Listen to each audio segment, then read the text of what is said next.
We are going to be looking at Abraham. Now, we're starting the whole series of God's big story.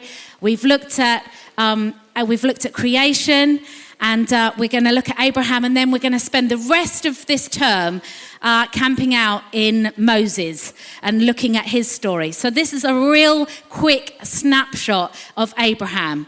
And I'm not going to go through everything that happened with Abraham, but just three stories is what we're going to talk about. And I just want you to be open to whatever God is saying to you right now. I don't believe that we ever come into this place and say, God, we're here and we're wanting to listen to what you have to say. And he doesn't say something to us. So I believe God's got something to say to every single person here this morning. And so just have your ears open to whatever he may say. It might not be anything to do with any of the points that have been raised, but there might be something that God is just speaking to you about. So we are going to start then if you want to turn with me to Genesis. And it should come up on the screen. Just a minute. Genesis 12. And this is what it says.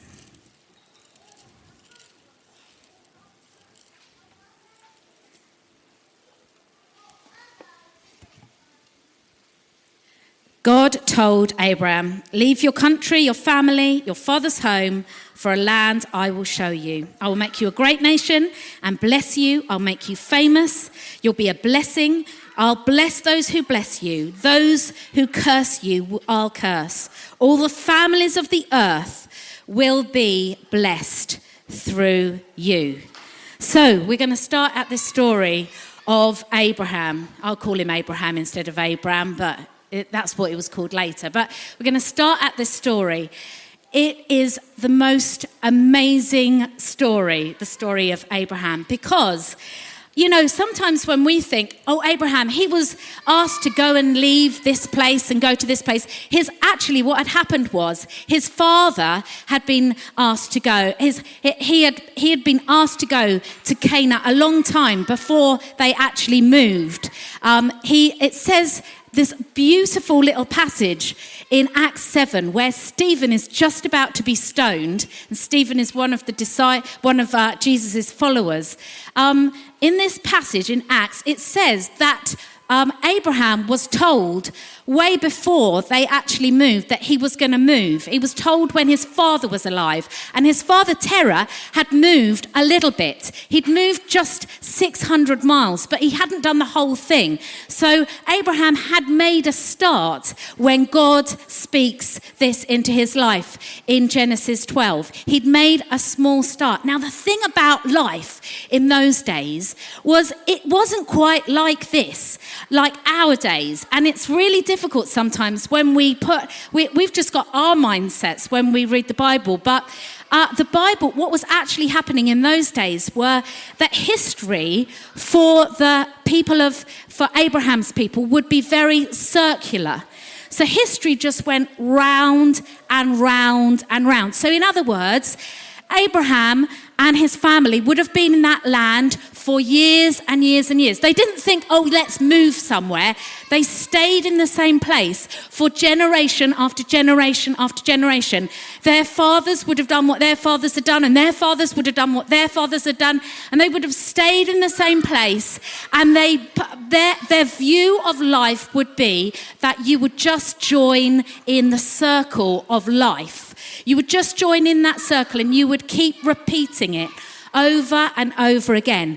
So life in Abraham's day was just repeated over and over again. They were going round and round and round in circles. Now, can you imagine this pattern of life? And then Abraham is told to go and move somewhere else. Now, this is a massive thing.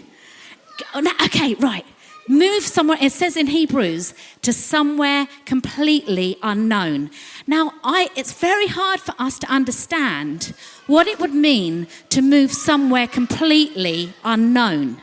Because, okay, what if God said to me, okay, Becca, I want you to go to Manchester to live, right? it's not like saying that at all.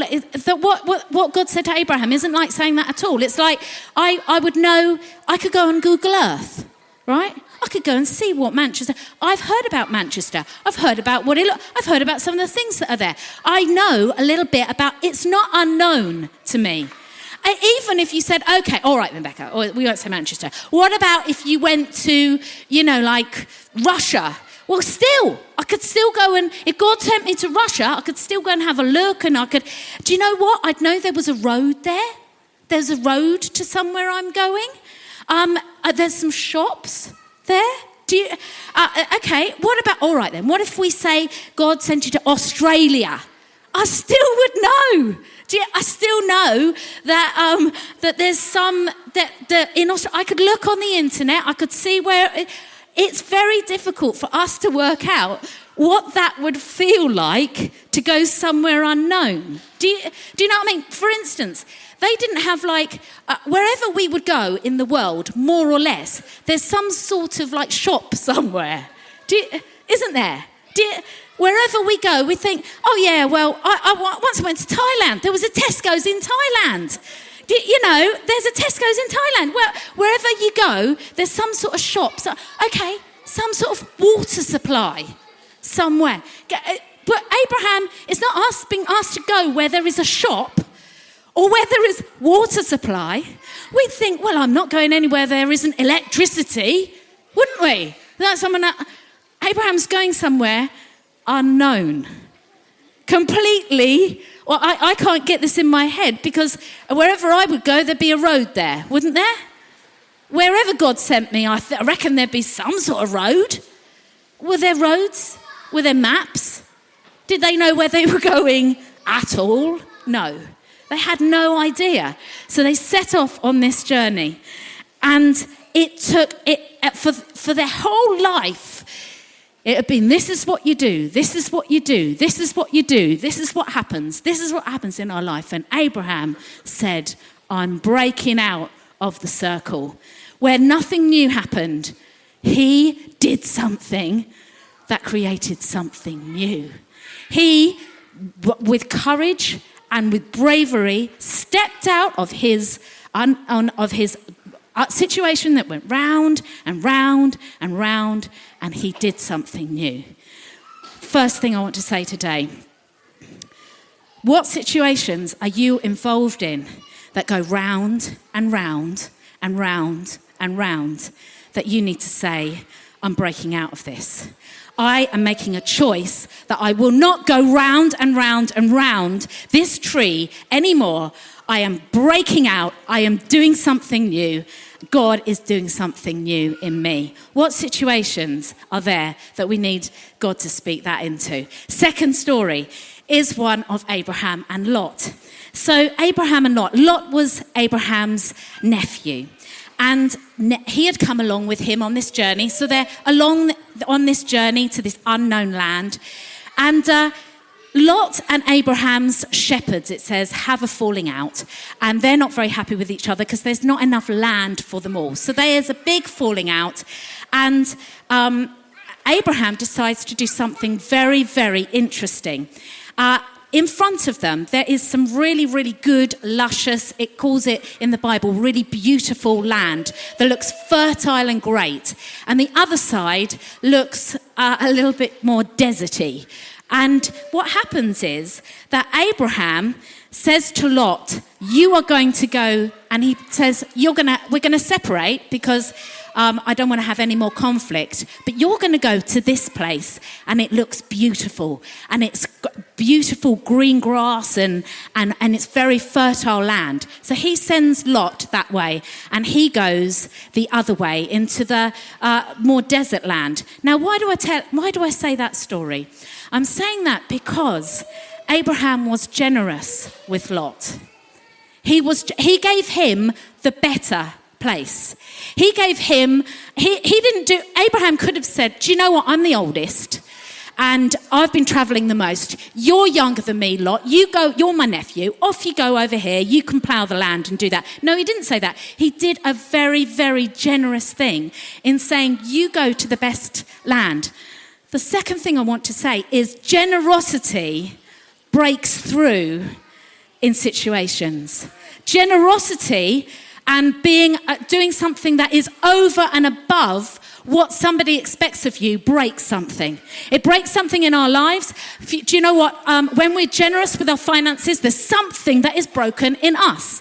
Something that it breaks through into in our personal lives, because we're all selfish, really. And what that does is it breaks that goes on around. When we're generous, I'm not talking just about money, but when we're generous with forgiving people that maybe we think you don't deserve to be forgiven, it breaks something. When we're generous in our spirit to other people, it breaks something in us. Generosity breaks something of the cycle that we go through. It brings breakthrough. Don't you think it's fascinating? There's a story in the Old Testament, and there's a guy called Elijah. And Elijah, there's a time of famine. There's no food. And Elijah goes to a widow's house. And the widow says to Elijah, I have no food. In fact, I've got a little bit of oil and I've got a little bit of flour, and it's my last meal that I'm about to make for me and my son. And then we're going to die because we have nothing. Do you know what that man, Elijah, says to them? Do you know what he says to that widow in that place? He says, all right, okay, make me a cake and I'll eat it. Don't you think that's like the most bizarre thing in the whole world to say to somebody? Can you imagine if you invited me to your house and you made yourself this last meal for you and your family, and I came and sat down and you said to me, Becca, this is our last meal. When we eat this, we're going to die. Can you imagine if I said, great, give it to me. I'll eat it. You think, what? It's like, what? Do you know, when we're generous, something amazing happens. When we give our last, something of breakthrough happens in our lives. And so the next thing I want to say is, where do we need to be generous? And where will that bring breakthrough in our lives? Last story I want to tell you about is the story that Ryan has so brilliantly just told us about. There are some more pictures that are coming up. I think Liam, we've missed the next pictures of this is Abraham and Lot, and now we're going to go on to Abraham and Sarah. So Abraham and Sarah, as Ryan has pointed out, could not have any children. And yet they had been promised this amazing promise that they were going to have loads and loads of children. Don't you think it's really fascinating sometimes that God doesn't give us the reasons for why something doesn't happen, but he does give us a promise. He doesn't always explain to you what's going on, but he gives you a promise. Sometimes that promise is, I'll never leave you. And this promise to Abraham was, do you know what? You're going to have many, many children. Well, this didn't look very likely. Abraham was now 99. Sarah was 90. How on earth was this going to happen? And as Ryan said, the story is that three men came and said, she's going to have a baby. And Sarah laughed. She thought, this is very funny. Don't be ridiculous. And that's exactly what happened. She did. Now, before that, Abraham had got a little bit tired of waiting, to be honest. And he thought he'd take matters into his own hands. And he decided that what he would do is, it was Sarah, his wife's suggestion, why don't you have a baby with my maidservant Hagar? And so he had a baby with Hagar, Ishmael, and that hadn't really worked out very well for them. It wasn't they hadn't been able to wait exactly and wait for what God was doing with them. But then along comes Isaac, which is the most amazing promise and the most amazing end to this story. They have this baby at this old age. It's an absolute miracle. Sometimes, this is my third thing, sometimes we can't always, we need God, sometimes we need to break out of something, but sometimes we need God to break into something. Okay? Now, Abraham and Sarah, they needed God, they couldn't have children. It was fruitless. And God had made a promise to them. And they needed God to break into that situation. Now, they did have to do something in that, all right, everybody? It wasn't just like, oh, dinner, here's a baby. They would have had to play their part in that, Abraham and Sarah, but they had this most amazing, miraculous God. They needed God to break in. Sometimes we need, in the cycles of our life, we need God to break in. But we need to say, God, we need you to break. We need you to break in, and we need to do our part in that. So that's the third thing that I was going to say. Now, it's the most amazing thing, really, that this story is a story of breakout. It's a story that, the stories before, before Abraham and Sarah, the story of their life was of conflict. Let's think about it. Let's think about the stories in Genesis. We've had Cain and Abel. We've had the Tower of Babel. We've got the fall. We've got the Noah. There's a lot of bad stories going on here. There's a lot of stories about conflict, and there's a lot of stories about destruction. And those were the stories that were being told. What happened with God was he called Abraham out of that story. Out of the story of destruction, out of the story of conflict, out of that. He said, you're not going to go around that tree anymore, Abraham. You're coming out. And what did he say to him? You're going to be a blessing. You're not going to be involved round and round this story of conflict and destruction. You're going to be a blessing. That's what I've called you to. That's what I want for you. I want you to be a blessing. Stop that story, start this one. Break into something new. The new story that I have for you. And so today, we have a choice. There are lots of things that can go round and round in our lives.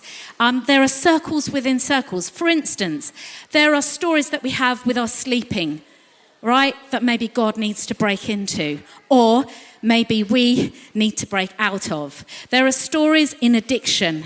Addiction is going round and round. I bet there are so many people here in this room today with addiction that just goes round and round and round. And something in you needs it to break. Either for God to break in or for you to break out of that place. But there is good news. God has something to say when we struggle. There may be people that struggle with things that they are looking at on the internet. God is here today and he says, break out of that place. You're not going to need to be a bit bold. You're going to need to have a bit of courage. But break out of that story. Break out of the destruction and conflict and come and be a blessing. And I believe that God is saying that. That may be to do with your eating habits. You go round and round. It may be to do with relationally. The same old story, maybe what happens in your life. You go round and round and round and round. There's divorce maybe that goes all the way through your story and you want that to stop. Maybe there's always conflict. Maybe there's always, in the past, people have left there and are disengaged with their children and you want that story to stop. I believe today God is saying we need to step out of stories that are destructive in our lives. We need to step out of those stories and say we're going somewhere new. We're not going to stay in this place. We're going to go somewhere completely new. You may need to step out. You may need God to step in. Either way, we need God. You may need that to be because out of generosity. Generosity will break something. Generosity brings breakthrough, just like it did for Abraham. I wonder if we can get the band up and you can just play and we will finish there. But I had a really interesting dream and I shared it last week at the prayer meeting. But this was my dream. I dreamt that I was standing in a corridor, and in the corridor there was a door. And the door, I was desperately, I wanted to go through the door. But in the corridor with me, right, was this animal. Now, it's not a real animal. It's like an animal that went up to my leg here. And it was almost like a little mammoth. Hairy mammoth sort of animal, right? So it's really stocky and it was really frightening and I really, really didn't like this animal and it kept hitting me on the leg and I was not I was frightened about this animal, but I wanted to go through the door. And I thought, how do I go through the door with this animal here? I don't know how to get rid of it. I don't know what to do with it. What should I do with this animal? I hate it. It's really frightening me. And so what happened was in my dream, I thought I'd just go through the door anyway. So I walked through the door, and in that room, there was a massive tiger. I mean, it wasn't in a cage or anything. And I stood there in this room, and I can remember feeling a sense of awe in the room. But this little thing that had been bugging me, bullying me, right, went. It was terrified. And it left the room. It left me in the room with the tiger. I wasn't frightened of the tiger. The tiger, for me, what God was saying to me was this: there's things that bully you spiritually. Have you got things that bully you in your life? Fear? I mean, a nagging feeling of insecurity, that horrible feeling that you're not good enough all the time.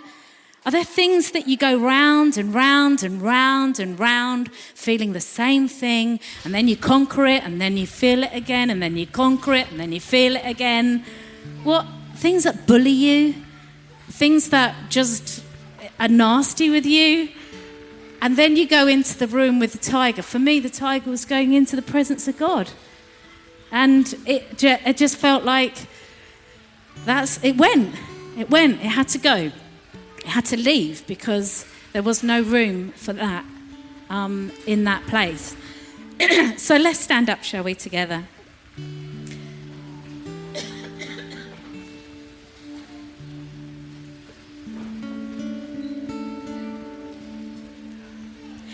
As we're just standing here, let's just ask God anything in your life that, just say, God, what are you saying to me? Father God, what are you saying to me?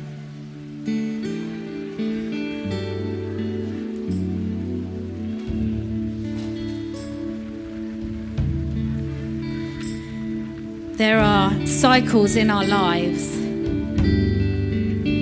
that maybe are so unhelpful to us. Cycles of thinking, cycles of behavior.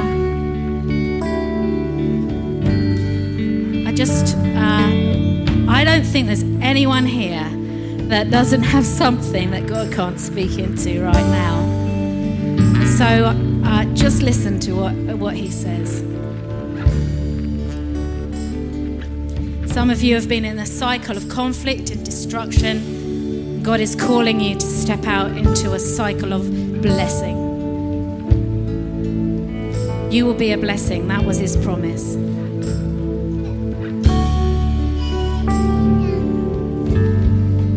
In order to step out of those things, sometimes we need to just say, sorry, God, sorry.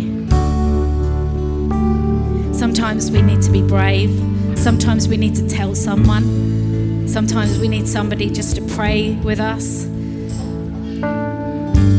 Sometimes we need to respond with generosity towards somebody.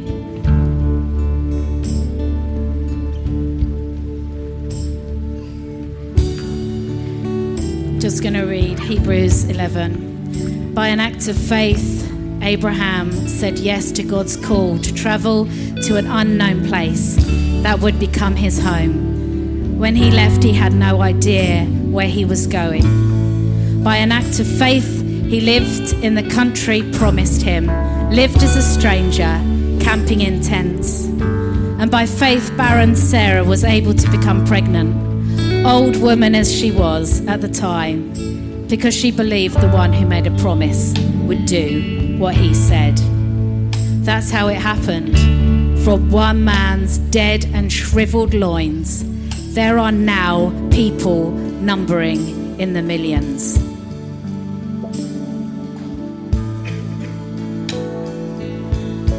So, Father, I pray that you would come, Holy Spirit, and break in to our lives, God. I pray, Father God, that where we need to break out, I pray that you would give us the courage and the boldness to step out into the new things that you have for us. I pray that you would give us faith whether that's a new job, whether that's a new town, whether that's a new situation. God, I pray that you would give us faith and courage to walk out into that. And if God is saying that to you, I wonder if you can just raise your hand. If God is saying, I want you to break out into something new, then just put your hand up. If God is saying to you, break out into something new, put your hand out. Okay, put your hands on the people around them. Now keep your hands up. Just put your hands on their shoulders. And just pray. Pray for them. That they would have courage in breaking out.